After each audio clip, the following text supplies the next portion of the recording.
अस्सलाम वालेकुम dear students, मैं असद अब्बास आपका फ़िज़िक्स टीचर। देखिए भाई, आज का हमारा टॉपिक है ये एक्वेस्टिक प्रोटेक्शन। ठीक है, इससे पहले हमने पढ़ा था नॉइज़ के बारे में, फिर म्यूज़िकल साउंड हमने पढ़ी। ठीक है, फिर उसके अंदर मुख्तलिफ जो शॉर्ट क्वेश्चन ऑब्जेक्टिव बनती आई है वो हमने देखी थी। ठीक है जी, तो आज हमारे पास ये है एक्वेस्टिक प्रोटेक्शन। ये एक शॉर्ट क्वेश्चन आता है। ठीक है जी, डेफिनेशन है इसकी कि टेक्निक और method use to absorb undesirable sound by soft and the porous surface is called acoustic protection. देखिए भाई, एक्वेस्टिक प्रोटेक्शन क्या है?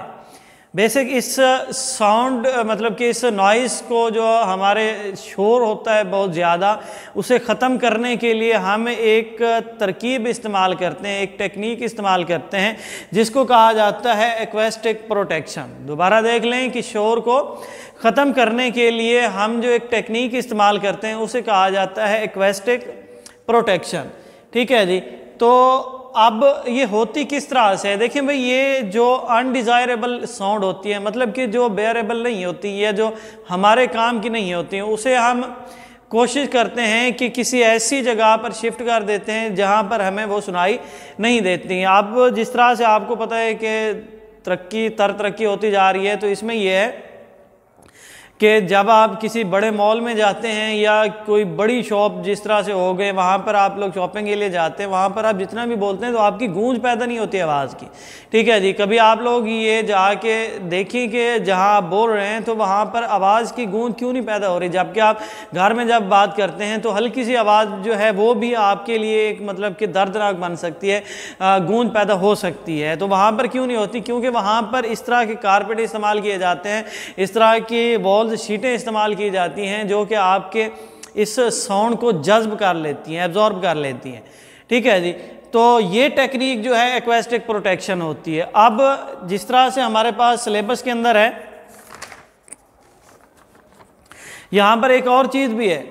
ठीक है, यहाँ पर मैंने एक शॉर्ट क्वेश्चन लिखा है, व्हाट इज रेवर्बरिएशन। ठीक है जी, ये रेवर्बरिएशन क्या है? बेसिकली ये एक मल्टीपल रिफ्लेक्शन होती है, multiple reflection of sound, that's known as reverberation. Example इसकी ये है, देखें अगर फर्श पे मतलब कि जिस तरह से ये टाइलों वाले आजकल फर्श हैं, तो इसके ऊपर जब किचन के अंदर बर्तन गिरते हैं, ठीक है जी, अगर दो बर्तन गिरते हैं तो वहाँ से जो शोर पैदा होता है, बहुत ज़्यादा आवाज़ पैदा होती है। ठीक है जी, ये आवाज़ जो है बेसिकली ये एक मल्टीपल रिफ्लेक्शन होती है, एक क्योंकि ये एक स्पेसिफिक साउंड नहीं होती, इसलिए इसे हम क्या कहते हैं, यहाँ पर ये रेवर्बरिएशन का नाम इस्तेमाल किया जाता है।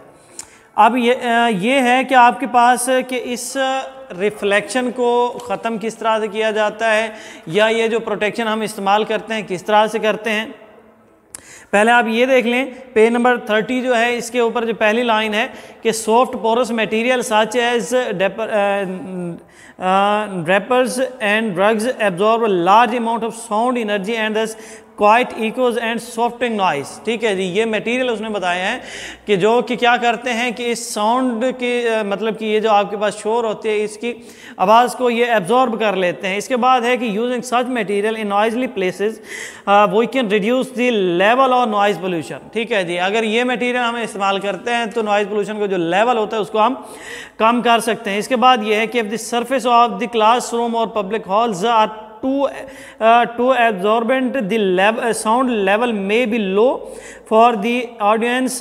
ठीक है जी, अब देखें जब आप लेक्चर थिएटर के अंदर होते हैं, क्लासरूम के अंदर होते हैं, या इसके अलावा किसी बड़े हॉल्स के अंदर होते हैं जहाँ पर ये इस तरह की तकरीर वगैरह ये सारा कुछ है, तो वहाँ पर जब आप बोलते हैं तो कोशिश उनकी ये है कि जो ऑडियंस होते हैं उनको सिर्फ उन्हीं की आवाज़ जाए। ठीक है, रिफ्लेक्शन इधर उधर की ना जाए। तो वो किस तरह से करते हैं, यही एक्वेस्टिक प्रोटेक्शन है।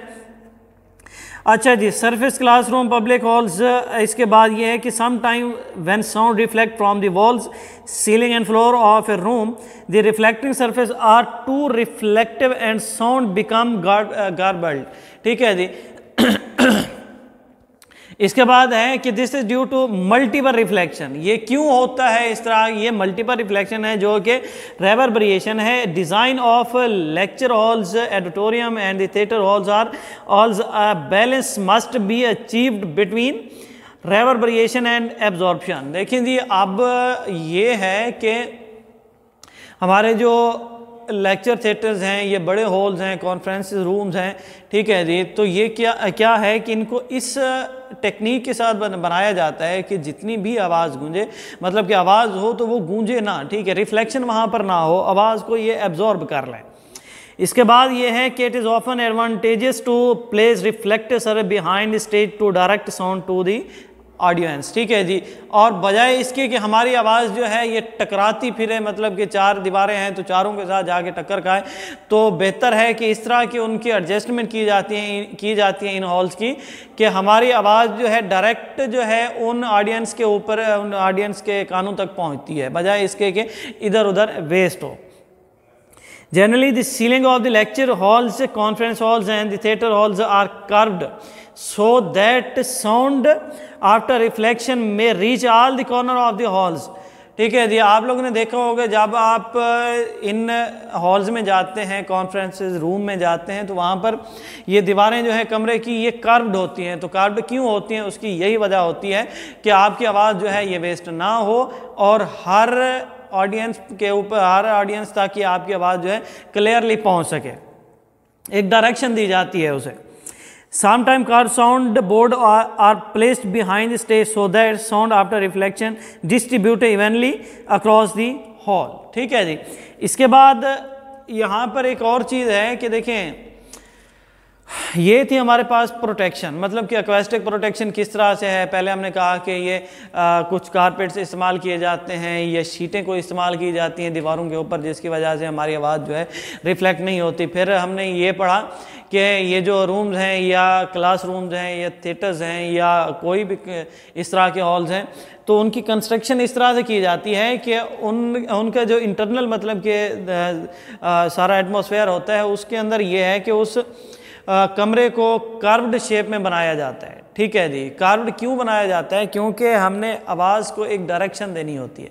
बिलफात अगर हम यहाँ पर बोल रहे हैं तो हमारे क्लासरूम जो हैं वो भी कार्व्ड हैं, तो हमारी आवाज़ जो है बग़ैर वेस्ट हुए आखिरी बेंच तक भी बैठे हुए बच्चे तक पहुँच सकती है, ठीक है। उसकी वजह क्या है, उसकी वजह यही है कि हमने टेक्निक इस्तेमाल की है और हमारी टेक्निक जो है, मतलब कि इससे हमारी आवाज़ जो है ये वेस्ट नहीं होती। मज़ीद इसके ये है, नेक्स्ट टॉपिक है आपके पास। अच्छा, एक और छोटी सी यहाँ पर इंफॉर्मेशन है कि pilot wear special headphone that reduce the roar of airplane engine to a quiet hum, ठीक है जी। इससे मुराद ये है कि जो पायलट्स वगैरह होते हैं, क्योंकि जहाज़ के बहुत ज़्यादा शोर होता है इंजन का, तो वो लोग क्या करते हैं, इस तरह के हेडफोन पहनते हैं जो कि साउंड प्रूफ होते हैं। साउंड प्रूफ से मुराद ये है कि वहाँ उन तक आवाज़ नहीं पहुँच सकती, ठीक है जी।